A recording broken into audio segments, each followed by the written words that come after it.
जब भी कोई व्यक्ति ट्रैवल के लिए कहीं जाने का सोचता है तो उसके मन में 20 तरीके के सवाल होते हैं कि फ़्लाइट की टिकट हम कैसे बुक करेंगे, वहाँ जाके टैक्सी वालों से बार्गेनिंग हम कैसे करेंगे, होटल तक कैसे पहुँचेंगे और जो होटल हमें बुक करना होगा वो वहाँ पर हम जाकर कहाँ पर ढूंढेंगे और होटल ढूंढ लिया तो फिर कहाँ कहाँ घूमना है हमें ये कैसे पता चलेगा उस शहर के अंदर। इन सभी समस्याओं को हल करते हैं ट्रैवल एजेंसी वाले। ट्रैवल एजेंसी वाले बेसिकली वो बंदे होते हैं जो बीच में बैठे होते हैं। उनका काम ये होता है कि अलग अलग सिटी के पैकेजेस अपने पास रखते हैं। फॉर एग्जांपल मैं लखनऊ में रहता हूं और मुझे गोवा घूमने जाना है, तो अब मैं लखनऊ में जाकर ट्रैवल एजेंसी में अगर बोलता हूं कि सर मुझे गोवा घूमने जाना है, तो वो मुझे अलग अलग पैकेजेस दे देंगे मेरे बजट के हिसाब से कि इसमें आपको ये होटल मिलेगा, इस गाड़ी से आपको वहां तक जाना होगा, वहां पर आपको एक बंदा रिसीव करने आएगा जो होटल तक लेकर जाएगा, उसके बाद 4 या 5 दिन तक वो आपको पूरा गोवा घुमाएंगे, इसमें आपका फूड इंक्लूड होगा। इस तरीके से पूरा प्रॉपर पैकेज दे देंगे और मैं उस पैकेज को ले लूँगा। उस पैकेज में जो ट्रैवल एजेंसी वाले होंगे उन्हीं का मुनाफा होगा थोड़ा बहुत, और उसके अलावा मुझे अच्छी सर्विस मिल जाएगी। और अगर आप ट्रैवल एजेंसी के बिजनेस को शुरू करना चाहते हैं तो इस वीडियो को लास्ट तक जरूर देखिएगा। हेलो एंड वेलकम फ्रेंड्स, मेरा नाम है अनूप सिंह और आप देख रहे हैं आपका अपना YouTube channel. So let's get started. सबसे पहली चीज़ अगर हम बात करें आप ट्रैवल एजेंसी शुरू करना चाह रहे हैं तो इसके आपके पास 3 रास्ते होते हैं, जिनमें सबसे पहला रास्ता होता है कि आप अपना खुद का एक बड़ा ब्रांड शुरू करें। अपना खुद का ब्रांड शुरू करने के लिए आपको एक अच्छा सा नाम रखना होगा। कई सारे डॉक्यूमेंट्स होते हैं जिनकी हम आगे बात करने वाले हैं। इसके अलावा आपको टैक्सी ड्राइवर से, बस वालों से, होटल वालों से, गाइड से सबसे बात करना होगा। अच्छे कॉन्टैक्ट्स आपके होने चाहिए। हर शहर में अच्छा नेटवर्क आपका होना चाहिए, या फिर आप दूसरे शहरों में जो ट्रैवल एजेंसी वाले हैं उनसे भी कॉन्टैक्ट रख सकते हैं। B2B भी आप काम कर सकते हैं। दूसरा और थोड़ा आसान और थोड़ा सा महंगा मॉडल होता है फ्रेंचाइजी मॉडल। इसमें आप मेक माई ट्रिप, गोइबिबो और भी बहुत सारी बड़ी बड़ी कंपनियां हैं, उनकी फ्रेंचाइजी लेकर काम कर सकते हैं, जिसमें आपको उनको एक सर्टेन फ्रेंचाइजी फ़ी देनी होती है, जिसके बाद वो आपको एक एजेंट आईडी दे देते हैं और उसके बाद जितना भी काम आप करते हैं उस पर काफ़ी अच्छा प्रॉफिट आपको मिलता है। इसका फ़ायदा ये होता है कि भाई उनका नाम काफ़ी फेमस है, मार्केट में काफ़ी पॉपुलर है, वो बड़े ब्रांड्स हैं, तो कस्टमर्स जो होंगे, क्लाइंट्स जो होंगे, वो उनके नाम को सुनकर ही आप तक आ जाएंगे। या तीसरा होता है आप सब एजेंट बन सकते हैं कि भाई कोई ऑलरेडी अगर काम कर रहा है इस फील्ड में, अच्छा नाम कमा लिया है उसने, अच्छा ब्रांड बना लिया है, तो आप उसके नीचे लग जाएंगे, उसके सब एजेंट बन जाएंगे और आप उसको काम ला कर देंगे। जब आप काम ला कर देंगे तो आपको उसमें से एक छोटा सा परसेंटेज वो दे देगा आपके काम के बदले में। अब इस बिज़नेस को शुरू करने के लिए आपके पास कुछ बेसिक चीज़ें होनी चाहिए, जैसे कि अगर आपके पास 100 से 200 स्क्वायर फीट का कोई एरिया है तो आप उसको एक प्रॉपर ऑफिस में कन्वर्ट कर सकते हैं। ऑफिस अच्छा होना चाहिए, इंटीरियर आप अच्छा करवाइए। PVC का काम करवा सकते हैं इंटीरियर के अंदर, जिससे थोड़ा सा प्रीमियम इंटीरियर लगेगा, क्योंकि जो लोग भी ट्रैवल करने जाना चाह रहे हैं, बाहर जाना चाह रहे हैं, घूमना चाह रहे हैं, वो ऐसे इन्वायरमेंट में आएंगे तभी थोड़ा सा अच्छा इन्फ्लुएंस पड़ता है।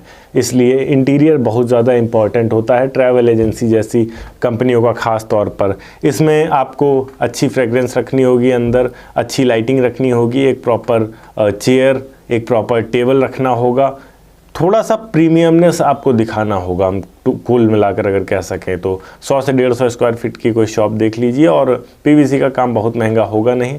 बस यही है कि आपको थोड़ा फर्नीचर और इंटीरियर पे ध्यान देना होगा। तो 1 से 1.5 लाख 2 लाख रुपए तक में बहुत अच्छे से आप रेडी कर सकते हैं अपना पूरा ऑफिस का सेटअप। अगर आप खुद से शुरू करना चाह रहे हैं अपनी ट्रैवल एजेंसी, तो आपको नेटवर्किंग बनानी होगी। अपने शहर में आप ऑटो वाले, बस वाले, होटल्स वाले, उनसे कांटेक्ट कर लीजिए, और जहाँ जहाँ जो आपके कस्टमर्स हैं, क्लाइंट्स हैं, जाने की डिमांड करते हैं, वहाँ के जो भी ट्रैवल एजेंसी वाले हैं उनसे आप कांटेक्ट करके रख लीजिए और उनको कह दीजिए कि ये मेरा बंदा है, आपके सिटी में आ रहा है, यहाँ यहाँ घुमाना है। उनके हिसाब से आप पैकेजेस सजेस्ट कर सकते हैं। तो इसमें आपको बहुत ज़्यादा स्ट्रेस लेने की ज़रूरत भी नहीं पड़ा करेगी, क्योंकि आप अपने सिटी के अगर मास्टर हैं तो दूसरे सिटी का मास्टर कोई और बैठा हुआ है, उसको पूरा एक्सपीरियंस है। आपके सिटी में अगर कोई घूमने आना चाह रहा है तो वो आपको कस्टमर्स दे देंगे, उनके सिटी में अगर कोई घूमने जाना चाह रहा है तो आप उनको कस्टमर्स दे देंगे, और जो प्रॉफिट होगा वो हाफ हाफ हो जाएगा। बात करें इसमें इन्वेस्टमेंट की, तो अगर आप घर से शुरू करना चाह रहे हैं, बहुत छोटे से जगह से शुरू करना चाह रहे हैं, तो 50,000 से 1 लाख रुपए तक मान के रख लेते हैं। अगर आप किसी बड़े जो कंपनी है उसकी फ्रेंचाइजी लेकर काम करना चाह रहे हैं तो 10 लाख रुपए तक मान लेते हैं, क्योंकि उनकी फ्रेंचाइजी फ़ी भी कई बार काफ़ी ज़्यादा हो जाती है।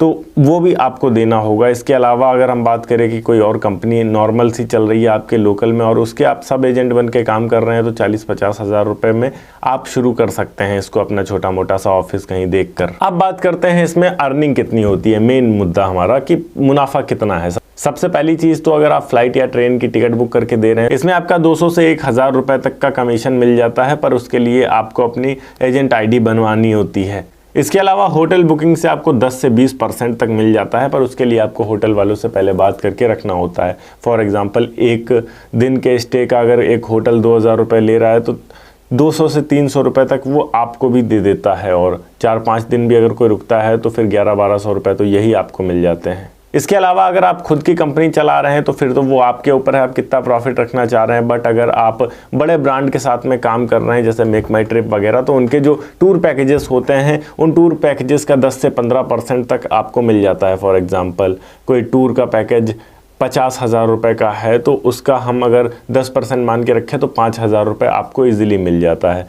ओवरऑल अगर हम टोटल लेकर चले तो अगर आप खुद की कंपनी शुरू कर रहे हैं तो शुरुआत में फिर वो डिपेंड करता है कितने लोग आपके पास आ रहे हैं, कितने लोग आपसे सर्विस ले रहे हैं, उस हिसाब से अर्निंग होगी। ऑन एन एवरेज हम 50,000 से 1 लाख मान के रख सकते हैं। अगर आप किसी ब्रांड के साथ में जा रहे हैं फ्रेंचाइजी लेकर तो आप 50,000 से 5 लाख रुपए तक भी महीने का कमा सकते हैं। और अगर आप वही नॉर्मल किसी कंपनी के सब एजेंट बन के काम कर रहे हैं तो आप 20 से 40 हज़ार रुपये तक महीने का कमा सकते हैं।